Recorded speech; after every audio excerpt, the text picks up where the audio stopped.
Welcome back to manifesting knowledge. C എമ്മിൻ്റെ connect to work സ്കോളർഷിപ്പിന് നിങ്ങൾ അപേക്ഷിച്ചിട്ടുണ്ടോ?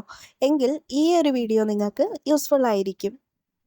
അപ്ലൈ ചെയ്തയുടൻ നമ്മൾ സ്റ്റാറ്റസ് ചെക്ക് ചെയ്യുമ്പോൾ ഇങ്ങനൊരു ഇൻ്റർഫേസ് ആയിരിക്കും കാണിക്കുക. നമ്മുടെ ജനറൽ ഡീറ്റെയിൽസ് മുകളിലുണ്ടാവും. സ്റ്റാറ്റസിൽ പ്രോസസ്സിംഗ് എന്നും പിന്നെ അടിയിലായിട്ട് എഡിറ്റ് ഓപ്ഷൻ ഉണ്ടാവും. ആവശ്യമുണ്ട് എങ്കിൽ മാത്രം എഡിറ്റ് ഓപ്ഷൻ നമുക്ക് യൂസ് ചെയ്യാം.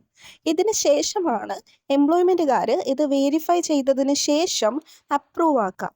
അപ്പോൾ ഇതിൻ്റെ സ്റ്റാറ്റസ് മാറിയിട്ട് അപ്രൂവ്ഡ് എന്ന് കാണിക്കും. കുറേ ആൾക്കാർ വിളിച്ച് ചോദിച്ചിരുന്നു അപ്രൂവ്ഡ് ആയിട്ടും കാശ് വന്നില്ലല്ലോ എന്നൊക്കെ.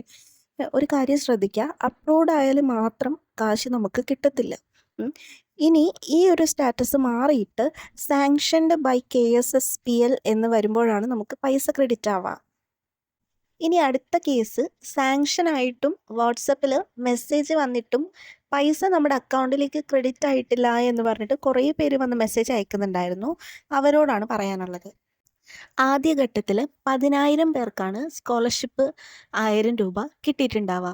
ഇനി അതിനുശേഷം ആ ഒരു കൊടുത്തു കഴിഞ്ഞതിന് ശേഷം സാങ്ഷൻ ആയവർക്ക് ഇനി അടുത്ത മാസം ആദ്യം കൊടുത്തവർക്ക് അടുത്ത ഗഡു കിട്ടൂലേ?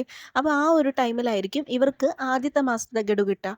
അതോടൊപ്പം തന്നെ നിങ്ങൾ ഉറപ്പ് വരുത്തേണ്ട ഒരു കാര്യമാണ് നിങ്ങളുടെ ബാങ്ക് അക്കൗണ്ടും ആധാറും എല്ലാം സീഡ് ചെയ്തിട്ടുണ്ടോ എന്നുള്ളത്. അത് ബാങ്കിൽ പോയിട്ട് ചെക്ക് ചെയ്തിട്ട് സീഡ് അല്ല എങ്കിൽ സീഡ് ചെയ്യുക. 1000 രൂപ ക്രെഡിറ്റ് ആയി എന്ന് പറഞ്ഞിട്ട് നിങ്ങൾക്ക് വാട്സപ്പ് മെസ്സേജ് വന്നിട്ടുണ്ടെങ്കിൽ നിങ്ങൾ എന്തായാലും ഒരു 3 to 4 days ഒക്കെ ഒന്ന് വെയിറ്റ് ചെയ്യുക. ചിലപ്പോൾ നിങ്ങളുടെ അക്കൗണ്ടിലേക്ക് അത് വന്നിട്ടുണ്ടാവും. നിങ്ങൾക്ക് ചിലപ്പോൾ ടെക്സ്റ്റ് മെസ്സേജ് വരണം എന്നില്ല.